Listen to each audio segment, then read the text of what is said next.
Les succès diplomatiques engrangés par le gouvernement de la République démocratique du Congo sur le plan international et la dynamique de la montée en puissance des forces armées congolaises implémentées par le chef de l'État, président de la République, Félix-Antoine Tshisekedi Tshilombo, depuis son avènement à la tête du pays, place le Rwanda dans une impasse incommensurable.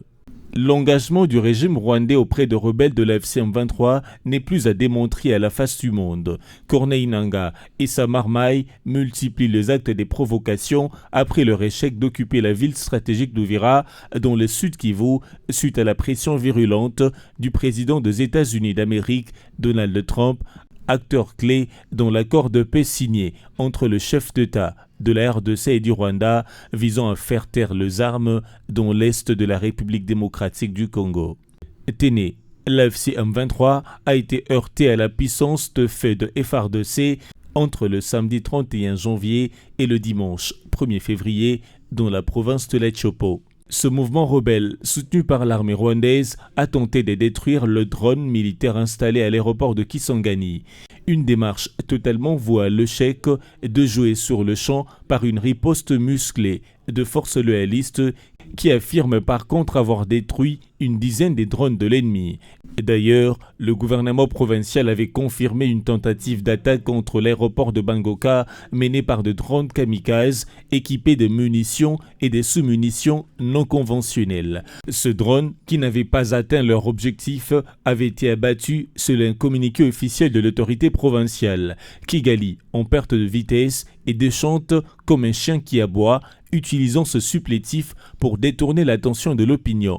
C'est le cas de Corneille Nangaa, leader de la FC23, qui déforme à travers des allégations mensongères selon lesquelles la rébellion de la FC23 aurait détruit le centre de commandement de drones militaires installé à l'aéroport de Kisangani. L'Alliance Fleuve Congo, mouvement du 23 mars, AFC M23, a annoncé avoir mené une opération militaire majeure contre les forces du gouvernement congolais.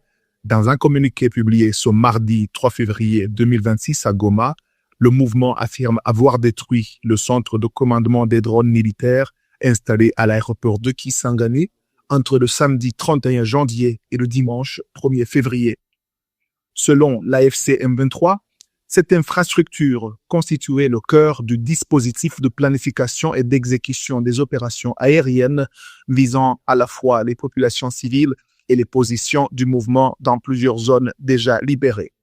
Notons que Masisi, Walikale, Rutshuru, Lubero, Karehe, Ngenga et Minembwe étaient les principales cibles de ces frappes. Le mouvement politico-militaire justifie son action par la répétition de bombardements meurtriers attribués au régime de Kinshasa. Il affirme avoir multiplié sans succès des alertes documentées sur des massacres de civils. Ces dénonciations sont restées lettres mortes, déplore l'AFC M23, qui dit avoir agi pour protéger les populations locales. Dans son message, l'AFC M23 prévient qu'il ne restera pas passif face aux attaques contre les civils. Il indique que toute menace persistante sera neutralisée à la source et met en garde le pouvoir central contre la poursuite des opérations militaires dans les zones sous son contrôle. Le mouvement appelle par ailleurs le gouvernement congolais à un choix clair entre la paix et la guerre. Il exige le respect strict du cessez-le-feu et affirme que toute escalade militaire ainsi que ses conséquences engagerait pleinement la responsabilité de Kinshasa. Revendiquant ouvertement l'opération de Kisangani, l'AFC M23 rejette toute tentative d'attribuer l'attaque à d'autres acteurs.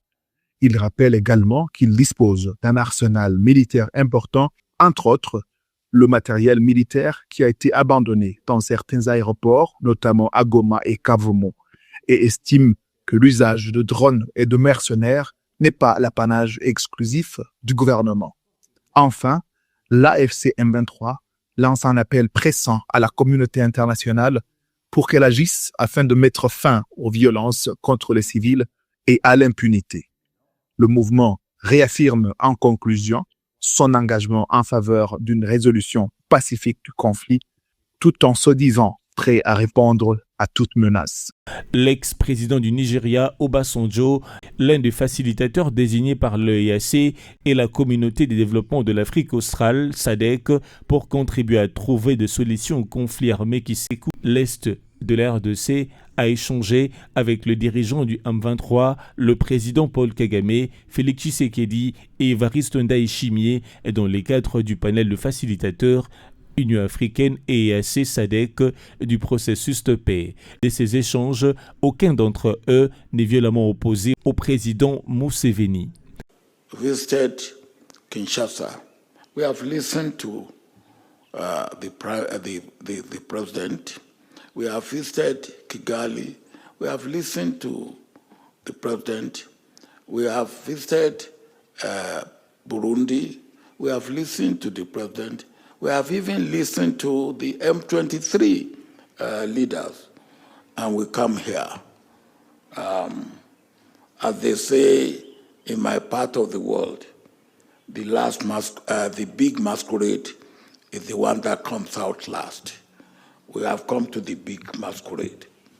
As we said when we were talking to President Kagame, it's a big masquerade for a number of reasons. He has been involved with this problem longer than anybody else. He's the oldest of all the people that we can call stakeholders today. And in Africa, age before beauty. Now, all this put together, and when those people we have talked about, there's nobody who has said, oh, violently against President Museveni. So we see President Museveni being in a unique place and working with him to see how we can bring African solution to African problem.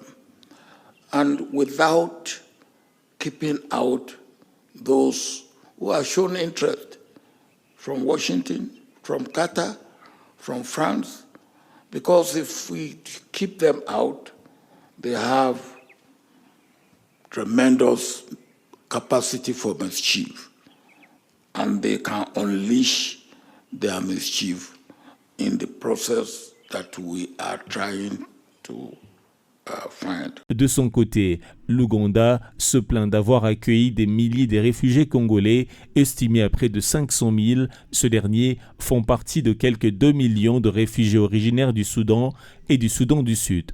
We have got 500,000 Congolese here. They are part of the 2 million refugees who are here in Uganda. Uganda now is the richest in hosting refugees, mainly from South Sudan and Congo, Rwanda, Burundi, Somalia, even Khartoum now, Sudan, Khartoum, they are coming. There are very many of them here. But these ones from our neighboring countries, those are members of our own tribes.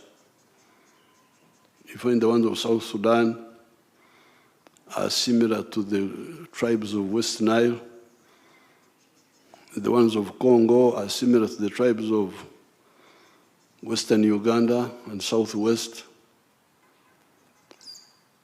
We know the problem so well. It's really a shame that it should take so long, because it is easier to solve.